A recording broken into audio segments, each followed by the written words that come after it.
પાલનપુર ઈસવીસન 1184 આબુના પરમાર વંશના રાજા પ્રહલાદન દેવે વસાવેલ પ્રહલાદનપુર એટલે કે હાલનું આપણું પાલનપુર. પાલનપુરમાં જન્મેલ ગુજરાત સોલંકી વંશના મહાન પ્રતાપી રાજા સિદ્ધરાજ જયસિંહના જન્મની ખુશીમાં માતા મીનળ દેવીએ વાવ બંધાવવાનું નક્કી કર્યું. પરંતુ ખોદકામ સમયે અંદરથી શિવલિંગ નીકળતા માતા મીનળ દેવીએ બંધાવેલ પાતાળેશ્વર મહાદેવનું મંદિર કે જે આજે પણ પાલનપુરની આગવી ઓળખાણ છે.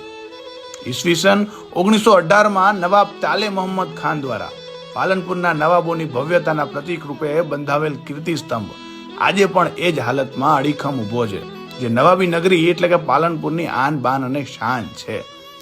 જે શહેરના અંતરની મહેક પ્રાચીન સમયથી આજ સુધી સમગ્ર ગુજરાત ઓળખે છે. એટલે જ તો કહેવાય છે કે અંતરની નગરી એટલે આપણું પાલનપુર. પાલનપુર શહેરના રોજે રોજ અવનવા વિડીયો જોવા માટે આજે જ ફોલો કરો.